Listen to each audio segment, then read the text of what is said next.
Hi, my name is John Lone, and today I would like to go ahead and discuss my four areas inside the Johari window. And so just to go ahead and briefly discuss the Johari window on its own, the Johari window model organizes my self-concept into four areas. The first one being the open area, the second one being the hidden, and the third being the blind area, and the fourth being the unknown area. And so I would like to begin at first with the open area, which this area for me includes information people already know about me. And so the first characteristic that people know about me is that I'm a college student. For example, anytime I go to purchase something, I'm asked if I am a college student, and so usually the reasoning behind that question is so that I can get some sort of college student discount, which a lot of places like I know there's some retail stores, like even like Goodwill has some sort of offer for a student discount, and all you have to do is provide student ID.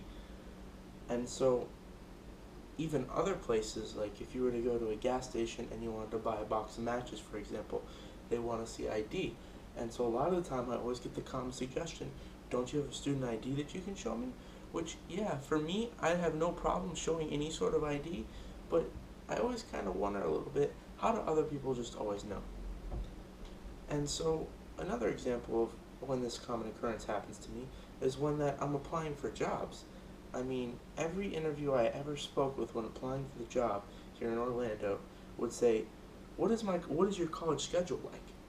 And for me, the question always came off as not a big deal because I have no problem sharing any sort of information I have that's easily accessible, like a college schedule. And so I would always inform them of my college career and that I am going to college, but I would always get asked this question before I even spoke anything of going to school. And so that would be another piece of evidence showing me that other people do notice that I'm a student.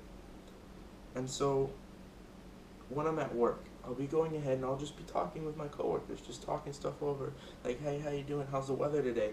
And so when I would be doing so, a common question would always come up as well as, what are you majoring in?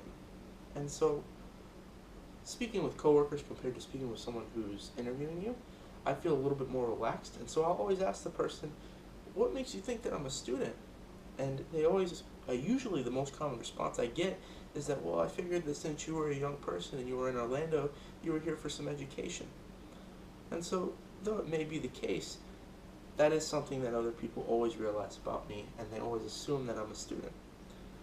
And so, usually I always attend to fight the student status battle to go in my favor, meaning that I always do try to get the discounts. I always try to use it anywhere that it is commonly looked upon as a positive thing. Now, when it's something more in a negative fashion, I don't go out there to kind of blurt out that I am a student. I just let that one work itself out. And so, the second thing is that people most notice about me is that I do love to fish. And so, if I ever have free time in between my work and school schedule, I am fishing. And so, even if, like, for instance, in Orlando, it's not really a place that you can be a pedestrian. In order to get anywhere, to do something, you do need to drive. And so, I do drive around a lot. And so, if I'm not at work or school, I usually have fishing poles or a boat in the back of my truck.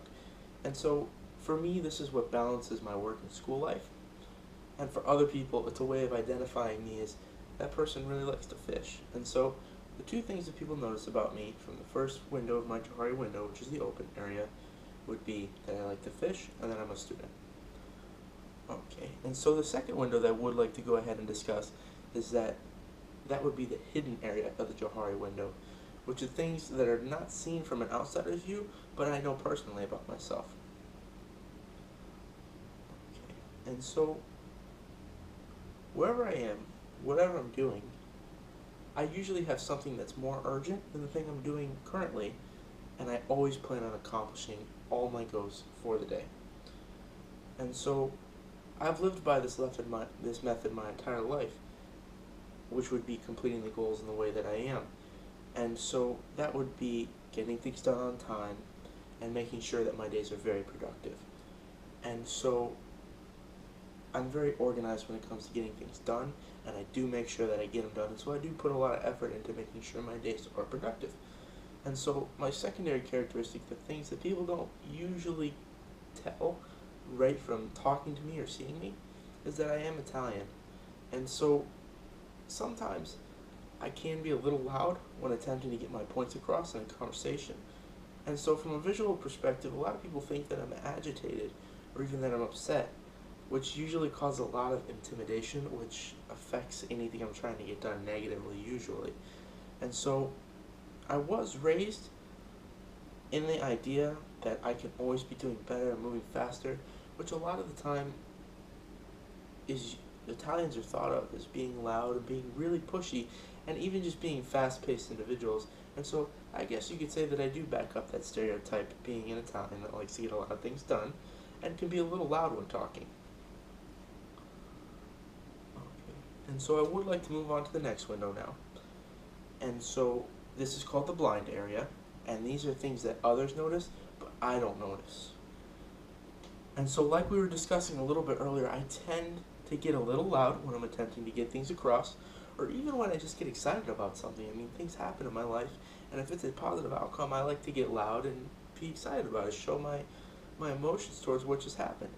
And so, like we were discussing a little bit earlier, this does cause a lot of intimidation, to which I don't realize at the time, but it does cause me to feel as if I'm being insulted by other people. And so, for instance, if I'm talking a little bit loud and the other person starts to get an attitude with me, or just doesn't want to talk and tries to give me a silent treatment in a conversation, like responding with one-word answers, I tend to feel a little bit insulted because I don't recognize what I'm doing at the time. I don't recognize that I'm being loud to the other person. And to me, I'm speaking calmly and I'm speaking usually, but to other people, this does tend to frustrate them and get them a little upset. And so, going back into the idea that when something great happens, I do get excited and loud. And so when other people are around me and they're not really in what I'm doing, and so they're not really knowing what's going on around me, and I get excited and loud, it tends to scare people, make them a little nervous, thinking that I'm trying to cause a scene or there's something negative going on that I'm not happy about. For me, I'm happy. I'm just expressing my emotions. And so another thing that I don't really notice that other people tend to notice a lot is that I look tired or that I'm exhausted or didn't get enough sleep the night before. And so a lot of the time, yeah, I am pretty tired. I'm a college student working full time and going to school at the same time and trying to keep my personal life and hobbies up. I do tend to work a little bit too much, and I do tend to focus more on getting things done than actually making sure that I'm living a healthy sleeping schedule. And so, to me, I don't really pay attention to it because I feel as if when I start paying attention to it, that's when it's going to affect what I'm trying to get done. And so, my tiredness to other people, they see me yawn, they see me close my eyes a little bit, and to me, I'm not sleeping. I'm just trying to simply work my body's natural process out so I can move on to the next thing. And so, I commonly get the question, did you get enough sleep last night? And to me, that question really wakes me up a little bit because I start to realize, hey, I'm looking like I'm falling asleep. I need to get on top of this and I need to make sure that I'm paying attention. And so that's something I don't usually notice, which would be feeling tired or looking tired to other people or being loud or so on and so forth. And so the last characteristic in this window is that I do not fully recognize my size sometimes. And so I am 6 feet tall and I am over 200 pounds. And so in regards to this, to me, I don't see myself like other people see me. And so, for instance, I really, really, really enjoy riding ATVs. And so ATVs are built to a certain weight standard. So a lot of the time, I would exceed the weight standard. There'd be things that other people could do because they weren't the same weight as me. They're a lot lighter that I couldn't do. If, for example, when you're riding a four-wheeler, you really have a lot of weight distribution problems. And for me, having a lot of weight is harder to ride an ATV because it does cause a lot of other factors like tipping and rolling and hurting yourself. But luckily for me, I was experienced enough to where I could get away with not having to worry about that weight distribution too bad. And so the second thing would be fishing. And like I said earlier, I love to fish. And a lot of the time, since I am a kid and I'm still working and I'm trying to boost myself up to make sure my personal life is up to speed, I don't have the money to spend like most people do on a nice, big, comfortable boat. And for me, a lot of times I get stuck fishing out of a tiny john boat or even a canoe, something that's not so stable and not something that can handle lots of weight. And so for me, I like to bring all my fishing gear, I like to bring friends and food and drinks on the boat. And they start to get worried, they're like, hey man, don't you think you're bringing a lot of stuff on here? And for me, I just don't pay attention to it, to be honest. I'll put things in the boat until I start to see water coming over. But that is something I don't always take into account, which would be my size, and other people do realize it. And so the very last window in the Johari window model would be the unknown. So some examples of some of the unknown things that could happen is, will I ever reach my full potential of being successful? Can I continue to balance my schedules effectively, resulting in the opening of my own business? Will I experience a hindrance on the way that causes a setback? And so even out of all the other people that are competing for the same position as me, or even just competing to own a business, will I overcome them? And so the last question that comes up a lot is, will being a student and working be a problem that would allow others to surpass me who are just students or just working? Or will being a student and full-time employee benefit me or set me apart in a more positive way? That's something that I don't know. That's the unknown. That's what I'm working towards every day to make sure that these things that I am doing come out in my favor. Okay.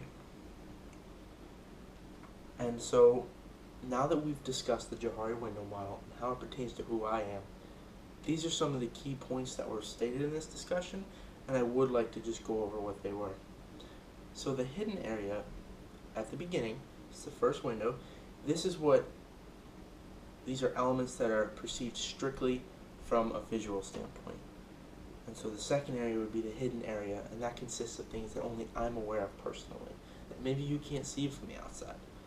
And now the third area is the blind area, and so that's things that other people notice, but I don't even notice sometimes. And so lastly would be the unknown area, which, like we just talked about, is made up of things that I'm unable to even predict about myself.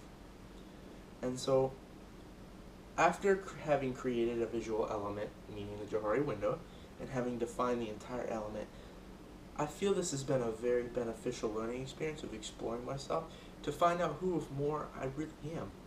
And so I do appreciate this assignment, and I appreciate the opportunity to be doing it, and I also appreciate you listening to my speech. Thank you, and have a good night and day.